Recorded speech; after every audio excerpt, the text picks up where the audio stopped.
Assalamualaikum warahmatullahi wabarakatuh. Perkenalkan, nama saya Maulida Ulia Akbari dengan NIM 2011175 dari kelas 3 FPI. Yang saya hormati Ibu Miska Zulfa, SPDI-MA sebagai dosen mata kuliah Psikologi Pendidikan. Sesuai judul pada video ini, saya ingin menyampaikan tentang mengetahui gejala jiwa dalam peserta didik. Sebelum kita masuk dalam konteks macam-macam gejala jiwa, terlebih dahulu kita harus mengetahui apa itu gejala jiwa dalam bidang pendidikan. Gejala jiwa dalam pendidikan itu sendiri adalah masuknya stimulus pada alat indera manusia. Oleh karena itu, gejala jiwa tersebut sangatlah dipengaruhi oleh berbagai tingkah laku manusia, baik itu perilaku pendidik maupun yang dididik. Macam gejala jiwa. 1. Pengamatan. Pengamatan terjadi atau ada sejak individu ada, yang mana bila ditinjau secara historis harfiah. Individu mulai mengenal dan berinteraksi dengan lingkungan sejak itu pula melalui inderanya, yakni dengan mendengar, melihat, menciumnya, meraba, dan mengecapnya. Cara yang digunakan untuk mengenal lingkungan secara berinteraksi dengan situasi dan kondisi lingkungan individu ini biasa disebut mengamati. Sehingga pengamatan merupakan proses individu mengenali dunianya yang realis dan proses dalam memahami dirinya dan sekitarnya dengan menggunakan inderanya. Proses pengamatan melewati peristiwa yaitu peristiwa alami atau fisik, peristiwa tubuh atau fisiologi, dan peristiwa kejiwaan psikologi yang menjadikan individu sadar akan apa yang telah diterima indera. Kedua, tanggapan dan fantasi. Tanggapan sebagai gambaran yang diperoleh individu dalam hasil pengamatan yang berada pada kesadaran individu. Sehingga tanggapan merupakan faktor penting yang harus diperhatikan terutama dalam dunia pendidikan.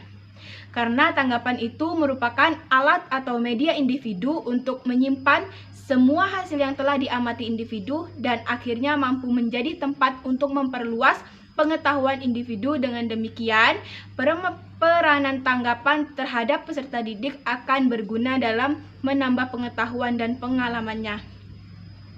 Di samping itu, peserta didik dapat memperbaiki kesan-kesan yang salah yang datangnya dari luar, serta tanggapan-tanggapan yang lama akan bersatu dengan tanggapan yang baru, dengan didampingi kesan-kesan yang baru sehingga tercipta pengertian yang baru.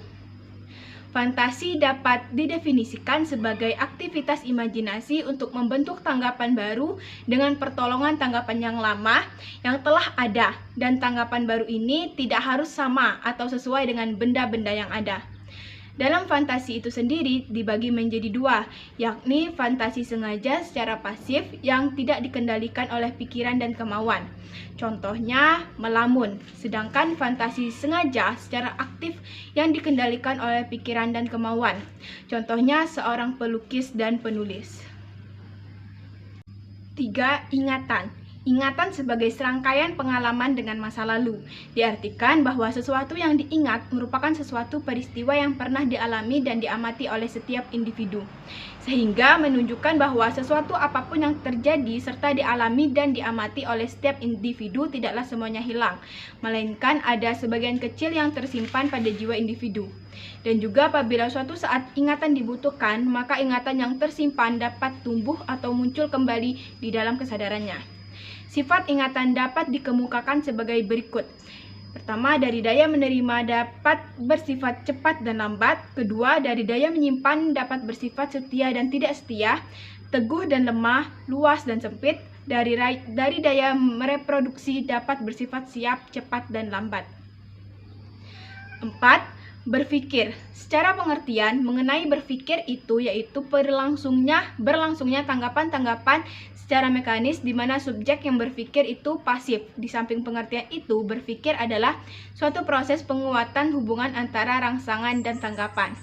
Ada juga yang mengartikan bahwa berpikir adalah meletakkan antara hubungan antara bagian pengetahuan dan juga keilmuan peserta didik. Peserta didik memperoleh pengetahuan melalui sarana atau alat membantu berpikir untuk memperoleh gambaran dan pandangan pasti dari realita. Sehingga dapat diartikan bahwa sesuatu itu merupakan materi bahan yang digunakan dalam proses berpikir. Perkembangan pikiran peserta didik tidak sesuai dengan kesadarannya. Bisa melalui 3 fase, yaitu fase konkret, fase bagan, dan juga fase abstrak. 5.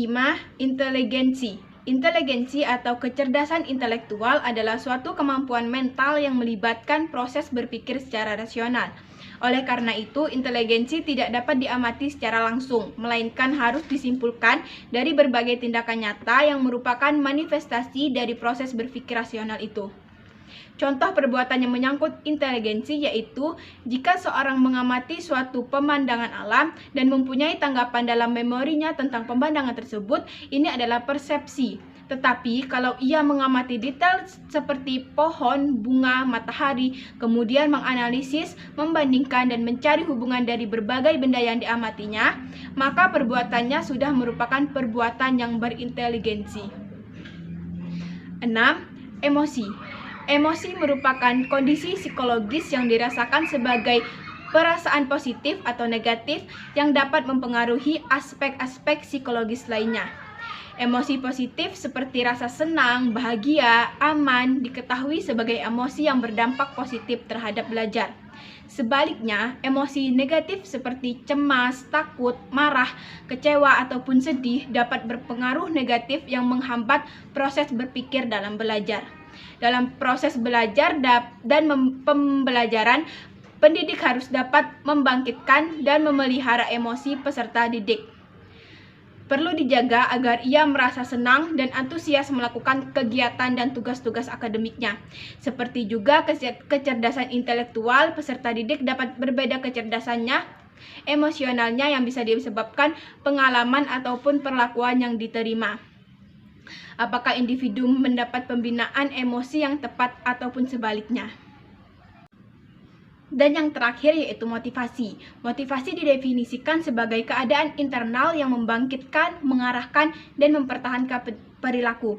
Studi mengenai motivasi difokuskan pada bagaimana dan mengapa orang memprakarsai tindakan yang diarahkan kepada tujuan tertentu, berapa lama waktu yang dibutuhkan untuk memulai kegiatan, dan seberapa persisten siswa berusaha untuk mencapai tujuannya, serta bagaimana yang mereka rasakan dan pikirkan.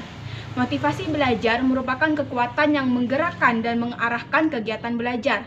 Dengan adanya motivasi belajar, peserta didik akan berusaha mencari informasi dan mengerjakan tugas-tugas yang diberikan. Motivasi secara umum dapat dibedakan menjadi dua, yaitu motivasi intrinsik dan motivasi ekstrinsik.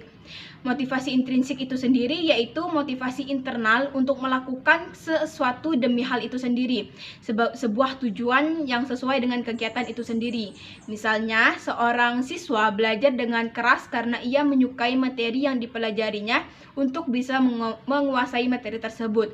Siswa yang termotivasi secara intrinsik mungkin terlibat dalam suatu aktivitas karena aktivitas itu memberinya kesenangan, membantu mereka mengembangkan keterampilan yang dirasa penting, atau tanpa secara etika dan moral benar untuk dilakukan.